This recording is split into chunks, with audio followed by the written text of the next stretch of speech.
sajnos egy résztvevő, Dönni Mirei, remélem jól ejtem a nevét, ő nem tudott sajnos eljönni, úgyhogy helyette, remélem, hogy jól mondok, a Zsák jön helyette?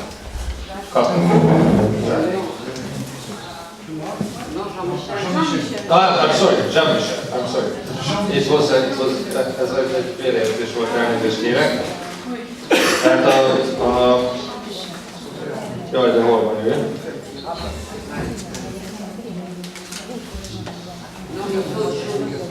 Nem látom. Ja, Jean-Michel Sansa. Tehát kérem szépen, hogy tartsa meg akkor a beugróként az előadást.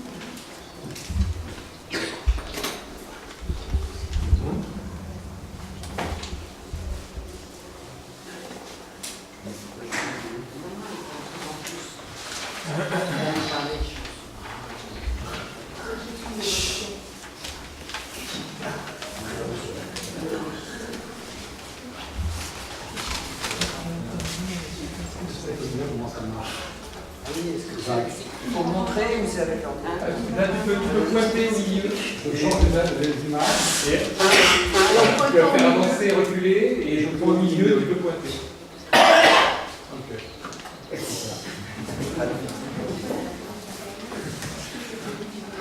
Donc, bonjour, donc, je remplace Denis Miraillet. Alors, ce n'est pas la même intervention, mais bon, ça va rejoindre un peu. Ça parle de plan de gestion, mais ça parle de gestion non pas de l'arbre, mais de bosquets, et notamment de choix entre la restauration ou le plan de gestion.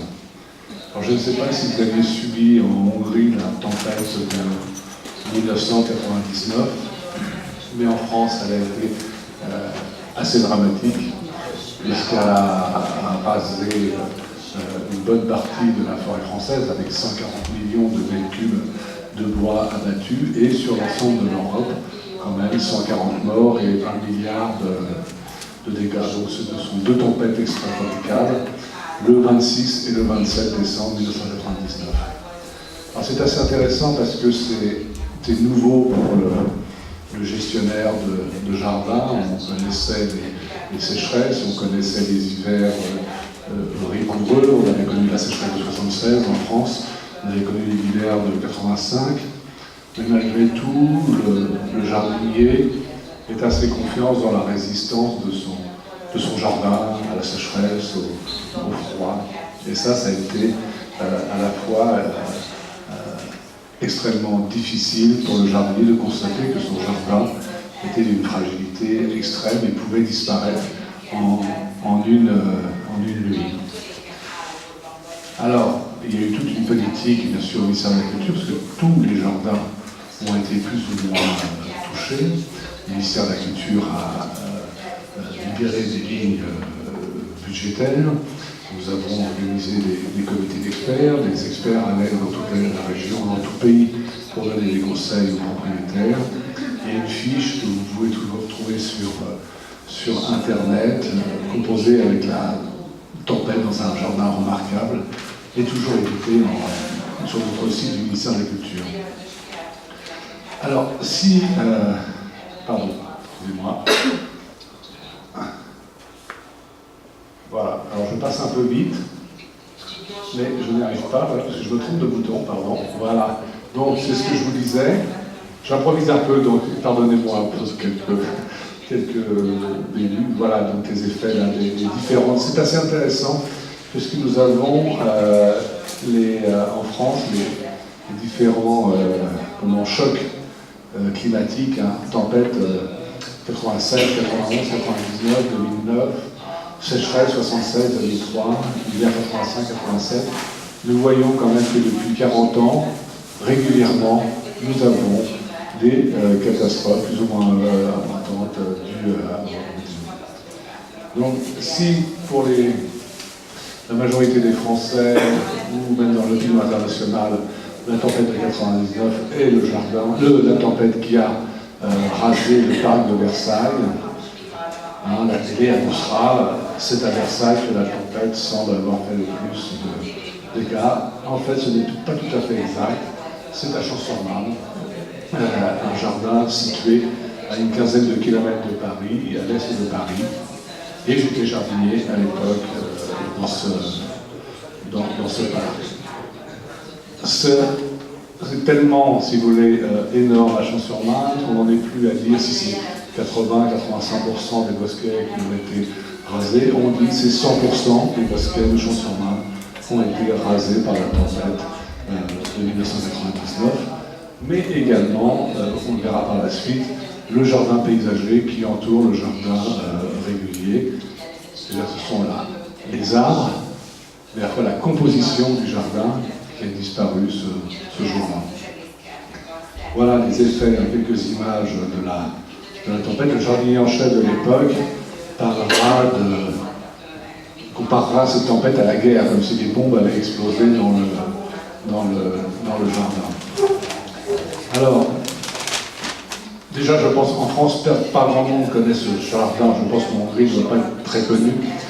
C'est le parc de Champs-sur-Marne. C'est quand même un des plus beaux jardins de France. C'est un jardin à l'origine du XVIIIe, qui a eu l'histoire un peu commune des jardins français, passant un peu du pittoresque au paysager et à une restauration au début du XXe siècle.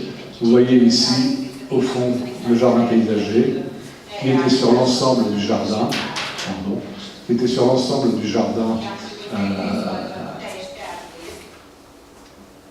je cafouille, pardon, voilà, ce jardin paysager qui était sur l'ensemble du jardin, où au début du XXe siècle, on a recréé, en fait, ce jardin, ici, régulier. Ce qui est intéressant sur cette photo, c'est qu'on peut voir la permanence.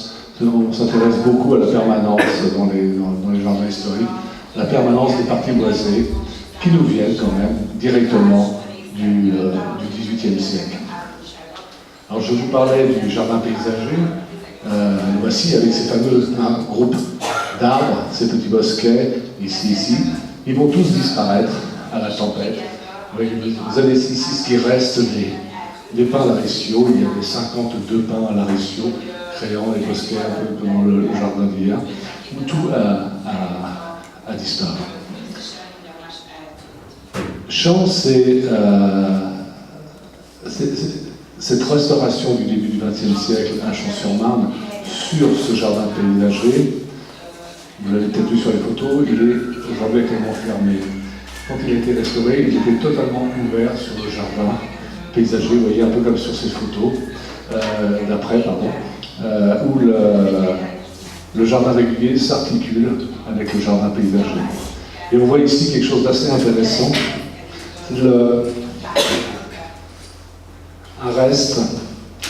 Un reste ici du jardin paysager, où le paysagiste va dessiner son jardin régulier.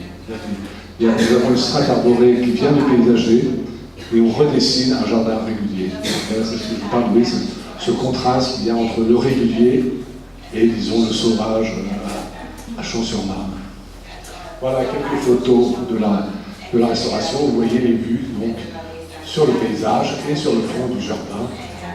On mettra une statue dans la part, après on fermera l'ensemble. Alors au niveau des parties boisées, c'est assez intéressant parce que ce jardin paysager n'a jamais tellement intéressé le grand monde au XXe siècle. Et du jour où il appartiendra à l'État, on ne va plus l'entretenir. Vous voyez, c'est un tilleul en rouge ici. Et la forêt, le bois, va regagner la prairie et supprimer ce jardin paysager. Le jardinier en chef dont je parlais tout à l'heure retrouvera ses lisières, redessinera son jardin paysager et malheureusement tout tombera. Alors, sur le jardin paysager, Champs-sur-Marne n'est pas Versailles. On a eu beaucoup moins d'argent que Versailles pour la restauration. Et maigrement, nous avons replanté quelques petits pins. C'était absolument pas ce qu'il fallait faire. En fait, le groupe d'arbres est une partie, comme un aliment, si vous voulez, ou un quinconce. C'est une composition homogène, très serrée. Et il vaut mieux replanter, même si on comprend que le jardinier n'est pas venu abattre les quelques pins qui restaient. Il aurait mieux valu abattre et replanter, un peu comme on l'a fait à Conquet, vous voyez, à la tempête de 1999, ce bosquet de pins avait disparu. Il a été replanté tout de suite après. Aujourd'hui, le temps est passé. Donc, il y a vraiment, en fonction des compositions du jardin, des choix je vous montre ça pour ceux qui étaient pour la Cataline. Le jardin de Compiègne, ici, avec sa fameuse rampe, comme le jardin de Voilà donc le bosquet. Alors, le bosquet est très très important dans les jardins français. Vous avez ici un texte de Désalines d'Argenville qui nous dit que les bosquets, voilà, ce sont les bois et les bosquets qui sont les plus importants dans les jardins. Cette partie donc, de jardin, vous voyez, cette partie, si vous voulez, assez romantique, mais ce contraste que vous avez avec le régulier va bien sûr disparaître. Hein, c'est la même année, vous voyez, vous l'avez ici. Tout va être ravagé par la tempête. Voilà. Alors, il s'est passé quelque chose d'assez intéressant. C'était les jardiniers à Champs-sur-Marne ont dégagé les années le plus rapidement possible. Il y a une espèce de volonté de vouloir regagner leur jardin, retrouver leur jardin. Et ils ont poussé des résidus de coupe sur les côtés. Ce qui peut paraître pour une bêtise, hein, mais ça a été très bénéfique parce que ça a isolé. On a isolé les bosquets, on les a enfermés et on les a laissés tranquilles. Donc, pour restaurer les bosquets en jardin, nous avons deux techniques. Soit on va restaurer par replantation, soit on va régénérer les arbres. Donc, la restauration, souvent, et notamment après un choc pareil, c'est un abattage complet, on va essoucher, on va évacuer, ce qui entraîne quand même une déstabilisation des sols et un coût financier extrêmement important. La régénération va travailler autrement, va abattre vraiment ce qui gêne, ou ce qui ne donnera plus rien. On n'enlève pas les souches, on n'évacue pas, très peu les déchets, on conserve une stabilité des sols, et nous avons un coût financier extrêmement bas. Voilà, ça c'est la méthodologie Versailles, où dès 1991, ils ont entrepris de refaire, si vous voulez, tout leur partie boisée autour des centres de bosquet. Vous voyez donc le théâtre d'eau, le bosquet de théâtre d'eau dans les années en 2000, après la tempête, il n'y a plus rien, il y a une évacuation un peu sévère, si bien qu'il n'y a absolument plus de régénération, et ce sera replanté, vous voyez, pied à pied. Alors, ce n'est pas de l'aménagement forestier, ça ressemble plus à de l'aménagement, je dirais, paysager, un peu comme on fait en ville, où on va planter arbre par arbre, et non pas comme on fait en forêt, par des lignes, si vous voulez, donc là, on va choisir les arbres, différentes sortes d'arbres, différentes sortes d'arbustes, etc. Bon, cela dit, il y a un coût financier absolument énorme, il y a une certaine efficacité également. À Champs-sur-Marne, on était parti dès le départ sur un autre axe, c'est-à-dire de régénérer les jardins. Et nous avions commencé à débarder le bosquet ouest de l'Hérault avec les chevaux. Le ministère de la Culture est quand même un ministère de travaux, de restauration. C'est bien plus facile pour le ministère de la Culture de mettre en place une restauration. On crée une ligne budgétaire, on demande à l'architecte en chef de faire un projet, on fait les travaux, on inaugure, on est content. Le plan de gestion, c'est quand même sur un temps beaucoup plus long, et c'est difficilement tenu.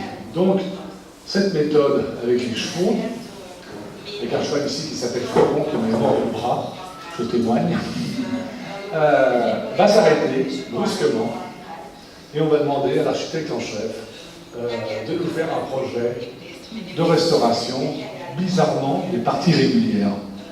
Non pas des parties, l'autre parc, que devient le reste du parc. On va cibler l'intervention de l'architecte en chef sur les parties régulières. Alors s'il y avait bien quelque chose à restaurer rapidement, c'était le jardin paysager et ses groupes d'arbres. C'était tellement élevé comme coût, si vous voulez, qu'on va restaurer tout ce bosquet ouest en plantant, vous voyez, en ligne, comme ceci, vous avez la liste, hein, du chêne inoculé, du frêne, du merisier, et ainsi de suite. Voilà, donc l'année après la tempête, l'année après replantation, voilà, aujourd'hui, ce que ça donne. Vous voyez, les palissades occupent le terrain, mais il n'y a pas d'arbres qui viennent encore surplomber les palissades.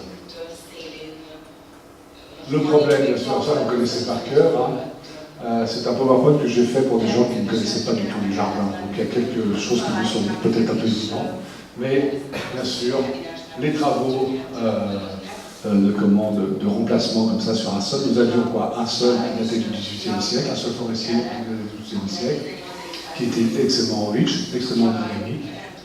On l'a perturbé, on l'a labouré, on l'a évacué, tout ce qui faisait le vivant du jardin, et voilà, on a perdu, nous avons un sol beaucoup moins réactif dans ce genre de composition. Après cette restauration, ou à peu près en même temps, j'arrive au poste que j'occupe aujourd'hui, et je demande à mon collègue, à mon maître, s'il était d'accord pour qu'on fasse quand même une étude un peu plus complète sur l'état de ce bosquet, notamment sur la possibilité de régénérer naturellement ces bosquets. Donc nous avons un diagnostic qui est fait par Forestier qui est assez positif, hein, assez prometteur. Et nous allons entamer donc le fameux plan de gestion qui va s'appuyer sur ce diagnostic forestier. Alors, le plan de gestion traitera d'autres parties, notamment du paysage et autres, mais là je ne vous en ai qu'une partie du plan de gestion qui est la régénération des bosquets. Voilà. Ce qui nous permet, dans ce diagnostic d'ailleurs, d'en apprendre un peu plus sur l'état des bosquets, sur l'histoire de ces bosquets. Et vous voyez, sur un jardin sur Thomas, nous avons ici les bosquets, nous savons qu'ils ont été régénérés en 1925. Nous savons que ces parties-là ont été plantées lors de la restauration de 1995. En rouge, celle vient du 19e siècle. Et ici, c'est un peu l'inconnu. Cette parc boisée est présente au 18e siècle. Il a sûrement été régénéré, je pense, d'ailleurs, parce que vu les variétés d'arbres qu'il a, il a subi. Mais on n'a rien trouvé dessus. Après, on s'est posé beaucoup de questions sur le pourquoi d'un tel dégât à Champs-sur-Marne. On a parlé de sol détrempé, on a parlé de gestion, on a parlé de plein de choses. En fait, Champs-sur-Marne est sur un plateau assez culminant où vraiment il a pris de plein fouet la tempête. Il a vraiment été, comme on dit, au mauvais endroit, au mauvais moment. Il a pris vraiment de front cette tempête. Voilà. Alors, l'inventaire aussi, ça c'est l'inventaire que j'avais fait après tempête. On voit bien que ces jardins se sont transformés en France tout le long du XXe siècle. Alors Pierre me disait qu'à Versailles, c'était un peu plus chêne et charme qu'à Champs-sur-Marne. Mais à Champs-sur-Marne, vous avez déjà de la serre à 53% de l'érable et à tilleul. Et on voit ici par exemple quelques hêtres, quelques chênes, de gros canet qui ont perduré. Mais l'ensemble est déjà très envahi par des plantes spontanées. Donc, voilà, je ne sais plus où j'en suis, excusez-moi, voilà. Donc, nous avions le bosquet ouest qui a été restauré par la prévision des travaux, sur ces 3 bosquet. Nous allons restaurer, si vous voulez, celui-là. Je vais vous montrer comment on a restauré le bosquet par régénération. Alors, un petit croquis, je ne sais pas si vous voyez en haut.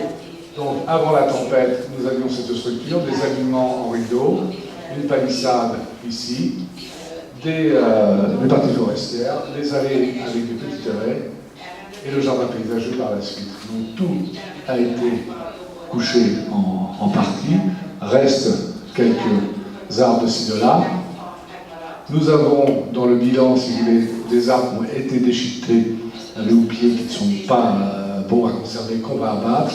Nous avons aussi en bas ici, on ne voit pas tout à fait le dessin à son entier, des arbres qui vont subir un ensoleillement brutal et qui vont avoir des échaudures et dépérir rapidement, qui seront abattus. Alors ce que vous ne voyez pas sur l'écran, je ne sais pas si on peut le soulever un peu, mais vous avez une reprise en bas de la végétation herbacée dans les premiers mois, bien sûr, après tempête.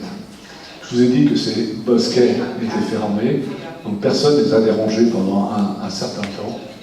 Donc, la nature fait son travail. Nous avons des roses, des arbustes, des jeunes arbres, des baliveaux. Nous allons intervenir à ce moment-là où nous allons commencer à dépresser cette nouvelle régénération pour en créer des baliveaux, si vous voulez, et en même temps changer un peu l'aspect du jardin, de transformer cette banquette en palissade.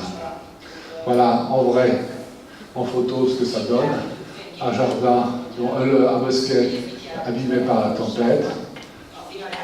L'ensemble a été quasiment abattu à l'intérieur. Comme il est assez petit celui-là, on a pu évacuer quelques grumes, mais on va laisser les souches et quelques troncs à l'intérieur. Voilà, un zoom, vous voyez ici tous les loups qui sont coupés sur place, en fait, et on laisse courir. Et le voici aujourd'hui, si vous voulez, enfin il y a 3 ans, en train de régénérer. Il est parti, il y a encore un peu de dépression à faire, un suivi, c'est une dépression mais qui est très rapidement faite. Et nous sommes sur une base qui n'a absolument pas souffert, si vous voulez. Voilà, alors sur cette photo, il y a encore du temps à attendre, si vous voulez, parce que l'ancienne vue sur l'orangerie que vous voyez ici, de Champs-sur-Marne, il manque, si vous voulez, tout ça en arbre, il faut attendre, bien sûr, que ça rentre. Voilà.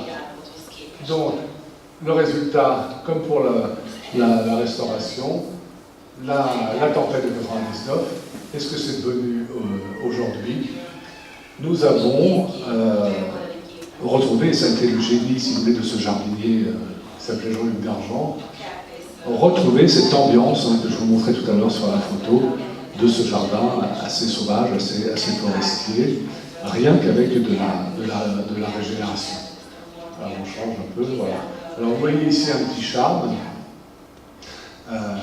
Ces charmes ont été tous écrasés, qui créaient une haie, ont tous été écrasés, donc ils ont été recétés, regarnis. Alors, il y a d'autres techniques, un peu comme les glaissages ici pour pouvoir les faire repartir, mais nous avons, à partir de rien, de tout ce qui était écrasé, régénéré, si vous voulez, ces palissades que vous voyez maintenant ici.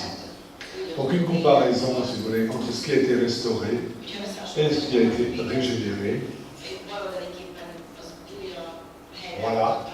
Et l'avant-après, si vous voulez, dans un autre endroit, mais au niveau de l'ambiance. Et ça a permis quand même assez rapidement, je trouve, pour bien sûr, je le répète, mais c'est quand même très important, une différence de goût mais monstrueuse. On n'est pas du simple double, mais 10 fois, 20 fois moins, si vous voulez, que la restauration. Mais en plus de ça, on a retrouvé, si vous voulez, cette poésie qu'il y avait avant assez rapidement. Et il y a là, si vous voulez, le génie de ce jardinier qui a restauré ce jardin, régénéré ce jardin. Il a réussi à retrouver un peu l'ambiance, si vous voulez, le sens de ce jardin. Voilà, c'était une intervention très rapide. J'ai terminé. Je m'arrête là. Voilà, très bien.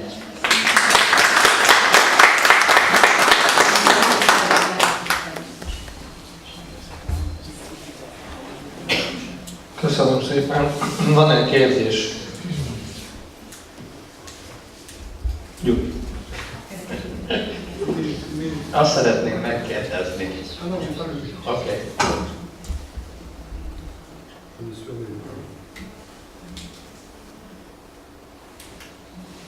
Azt szeretném megkérdezni, hogy láttuk, hogy a vihar milyen károkat okozott Franciaországba, és hát különösen az utóbbi években nálunk is gyakran előfordul sajnos.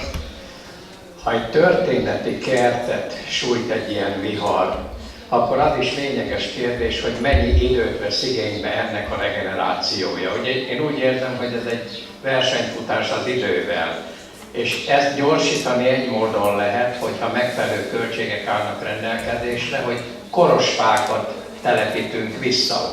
Ugye ma már vannak a világban mindenfele ilyen faiskolák, például holland Vandenberg faiskola, mint egy nagyon híres, ahol koros fákat állítanak elő, és akkor rögtön az eredeti állapot visszanyerhető. Ez nyilván költséges. De láttam itt, hogy ezeken a nyiladékokon, folyosókon gyakran alkalmazták a regeneráció módszerét. Ami azt jelenti, hogy megfelelő metszésekkel a meglévő fát alakították. De ez azért rengeteg kertészeti problémát is fölvet, mert ott van egy magas fal a másik oldalon, ami nem sérült annyira, a jobb oldalon meg ott vannak a sérült fák, amit láttam én itt a képen.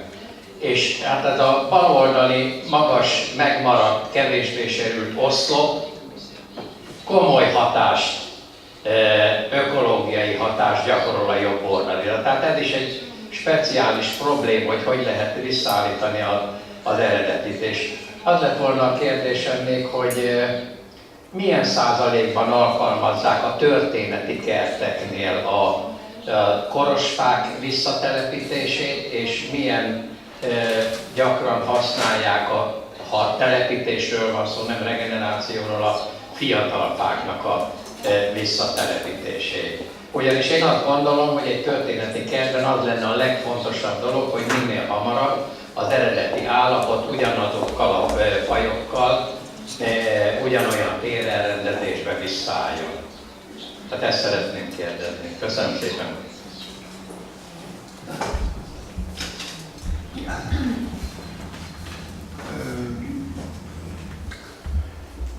En France, nous avons une différence de pensée, notamment sur les espèces végétales, voilà, sur l'authenticité, si vous voulez, par le végétal. Ce qui est une priorité dans cette politique jardin, c'est de retrouver la structure, la composition. Alors on voit que bien les Allemands, les Italiens sont très très attachés à l'espèce. Il y avait un alignement de marronniers, on va retrouver un alignement de marronniers, etc. C'est un peu la démarche de la restauration que nous avons vue à Champs-sur-Marne, qui d'ailleurs se basait sur un état un peu mythique. Avant la tempête, nous avions du chêne, du charme, du hêtre. Après la tempête, nous avions de l'érable, du frêne. Voilà, c'est-à-dire que la tempête avait appauvri la palette végétale, ce qui n'est pas faux. On voit très bien à Champs-sur-Marne, en tout cas que ce n'était pas la vérité. À Champs-sur-Marne, il y avait déjà une population importante d'érables et autres. Alors sur la plantation des grands arbres en bosquet, on ne le fera pas, on ne le fait pas, on a toujours planté du jeune plant, même dans les restaurations les plus intensives, si vous voulez, on reste à planter du jeune plant forestier. On peut utiliser des grands arbres pour les aliments, pour les quinconces, des choses bien précises. On le déconseille, on préfère maintenant très nettement la plantation de jeunes arbres, d'une circonférence de 12-14 cm. C'est pour nous une bonne taille, même si ça marque moins rapidement l'espace. Si on prend à 20 ans, le résultat est bien mieux avec des jeunes arbres qu'avec des vieux arbres. Dans la régénération de bosquet, il y a une chose très très intéressante. Un arbre qui pousse naturellement, le jardinier n'aura aucun problème pour le couper, pour le transformer en CP, ainsi de suite. Dès que c'est un arbre qui a été planté et acheté, ça lui pose beaucoup de problèmes. On le voit très bien à Versailles. L'architecte en chef avait planté des bosquets qui devraient être recépés, régénérés, ainsi de suite. Les jardiniers ne le font pas. Donc on arrive à un état déjà bien trop dense, si vous voulez, dans les parties forestières. Et je pense que c'est parce que ce sont des arbres qui ont été plantés. Déjà, ça c'est assez important par la suite. Alors le pourcentage au niveau, je ne le connais pas au niveau des jardins parce qu'on n'a pas assez, si vous voulez, de régénération de bosquets. Je pourrais dire on est à 50-50 parce qu'il y a vraiment eu deux grosses régénérations de bosquets, c'est Versailles et Champs-sur-Marne, et nous sommes sur deux méthodes différentes. Si vous prenez les forestiers, la forêt française, c'est 80% de régénération naturelle et 20% autre, Roy-Garnier, etc. Et le forestier considère comme un échec la replantation. Quand ils sont obligés de replanter quelque chose, c'est que quelque part, leur système de gestion n'a pas été le bon. Donc voilà, donc on s'efforce de plus en plus à régénérer, et c'est très, très lié à cette politique sur la biodiversité haute, mais sur la préservation des sols. De préserver des sols qui gardent une certaine dynamique, leur fonction de sol, et non pas les transformer en support, parce que c'est ça la vraie question, c'est de retransformer l'assiette du jardin en un support et non pas en un sol qui va permettre aux végétaux de se développer normalement.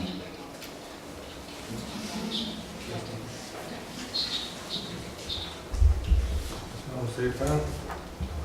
Ez nincs bekapcsolva. De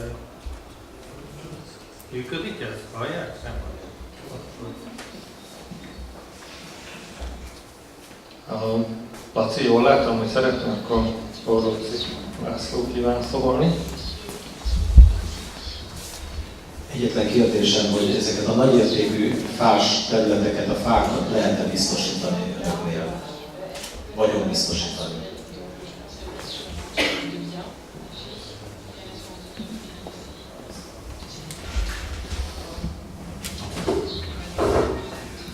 Pour l'État, donc en France, l'État est son propre assureur, et pour les propriétaires publics non plus, on n'assure pas les espaces forestiers.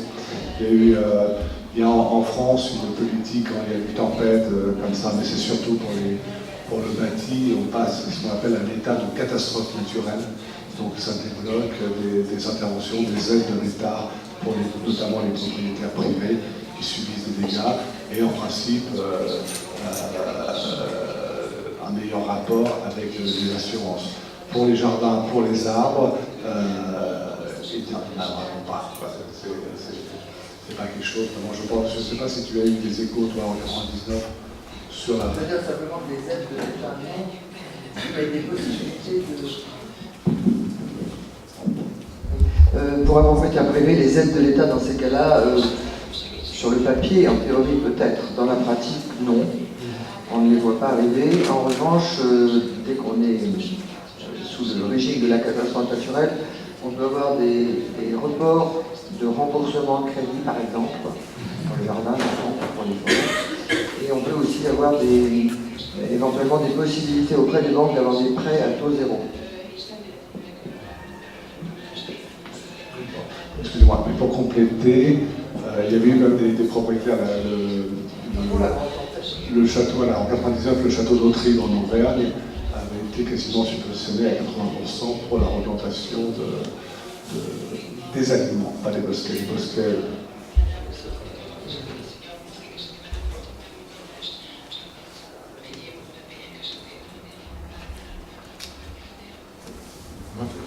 Köszönöm szépen.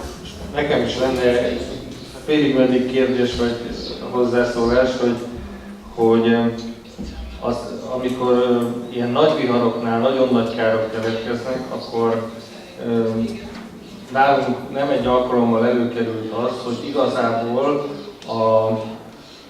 az állomány, amit ez a súlyos kár ért, az sokszor egykorú állomány volt, és viszonylag homogén állomány.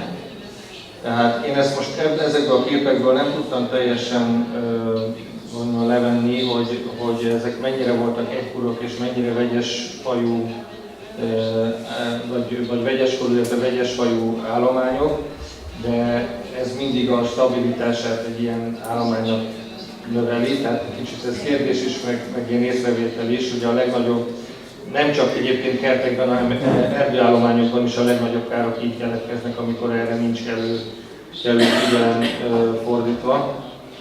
A másik kérdésem pedig az, hogy óvatatlanul felmerül az ember, hogy hát ez olyan, mint egy kis erdő, hogy a talajmagbankot nem lehet-e a felújításra használni, hiszen azért ahhoz már ez egy koros állomány volt, hogy adott esetben egy megfelelő magbank legyen, és ugye az egy a helyi környezeti adottságokra már valamilyen szinten szelektálódott növények, amelyek kikelnek, tehát a későbbiek során előnyösebb lehet ezekből állományt nevelni.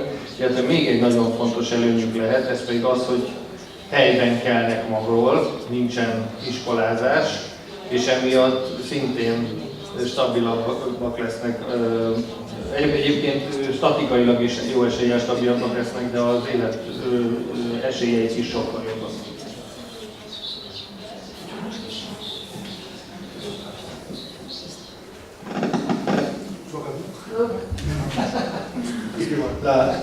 La banque de graines, on n'en est pas encore là, en tout cas pour les jardins historiques. C'est vrai qu'on y pense à chaque fois qu'on a un arbre. No, I mean in the soil.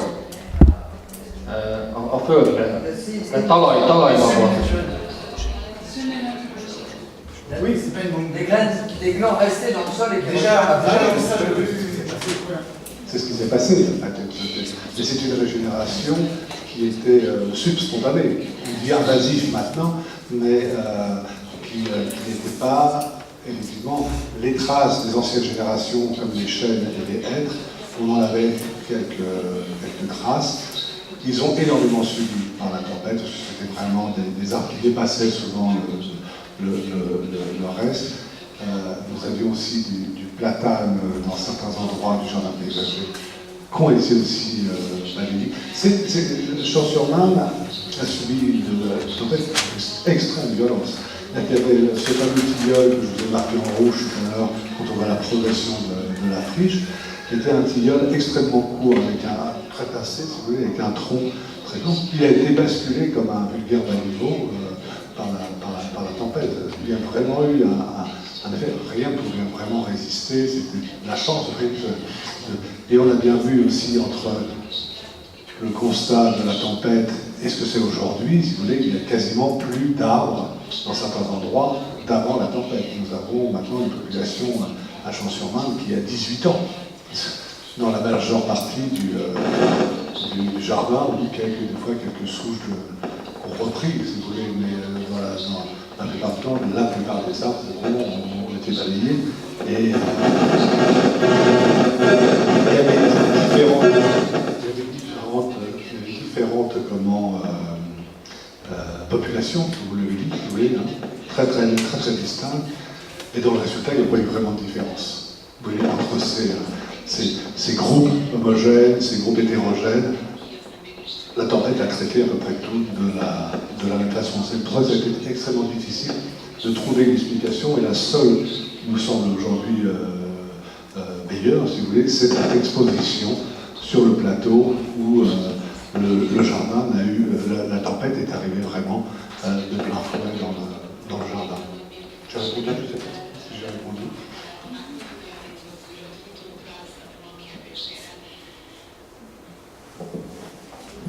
Részben igen, de szerintem majd külön megbeszéljük, hogy pontosan miről is van szó. És én akkor most azt mondanám, hogy nem tudom, van-e még esetleg kérdés vagy hozzászólás? Van.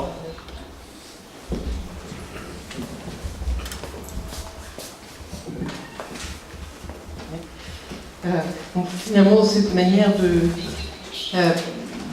gérer une réhabilitation par la gestion forestière, c'est un peu expérimental, d'apporter une gestion forestière dans un jardin historique.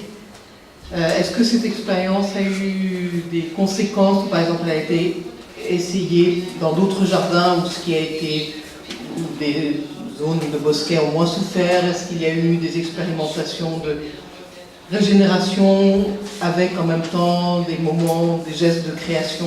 Est-ce que la régénération spontanée a été utilisée par endroits comme, pas juste comme une manière moins chère, mais comme une possibilité de créer des espaces ou d'accompagner la recréation de bosquets d'une manière nouvelle?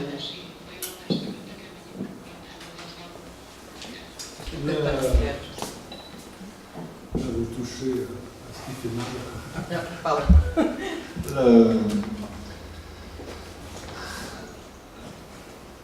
La politique de restauration est une très vieille politique en France et qui, comme on dit, qui a la peau dure chez nous, c'est très difficile.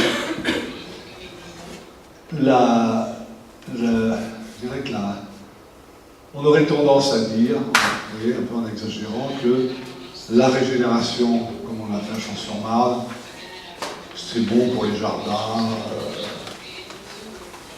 moins prestigieux que d'autres. Pour Versailles, par exemple, Versailles, c'est une restauration, ça mérite une restauration avec un projet, ainsi de suite. Ce qui est complètement déconnecté comme réflexion, parce que moi je pense, mais après, le ministère de la Culture est un lieu de débat des fois tendu, que ce sol, on est de plus en plus à défendre le sol historique, surtout pour un jardin, fait partie de l'histoire, et on n'a pas à le décaisser. On a eu un exemple pour une certaine catégorie d'amateurs de jardin en France il n'y a pas longtemps sur les travaux de Chambord, où l'ensemble du jardin a été décaissé. Il me semble que c'est relativement anormal, si vous voulez, pour nous, mais ça reste une politique très défendue, si vous voulez, au ministère de la Culture, parce que c'est le système, si vous voulez. C'est beaucoup plus facile de mettre en place une restauration avec une ligne budgétaire que de mettre en place une régénération. Alors ce qui est un peu troublant, c'est vis-à-vis de la politique sur la biodiversité. La transition écologique nous semble être un bon exemple d'action pour préserver justement la biodiversité. Mais la biodiversité, la politique, si vous voulez, de la biodiversité en France répond également, notamment, je parle pour les espaces verts, les jardins et autres, répond à un truc systématique. C'est-à-dire que ce qui a été fait là ne correspond pas à ce qu'on préconise, notamment des actions de mulching, de végétation indigène et des choses comme ça. Donc, avec mes arbres américains, mes érables, et ainsi de suite, ça a du mal à passer. Et donc, ce n'est pas considéré également comme une politique de biodiversité. On se rend compte quand même que d'autres propriétaires de jardins, et je vais faire plaisir à notre ami Alex de Saint-Venant, il y a les propriétaires de l'État et il y a les propriétaires privés. C'est quelque chose qui se fait depuis tout le temps et qui n'a jamais arrêté. La gestion forestière des bosquets est quelque chose qui se fait chez les propriétaires privés et qui s'est arrêté, en fin de compte, à peu près au début du XXe siècle, dans les jardins de l'État.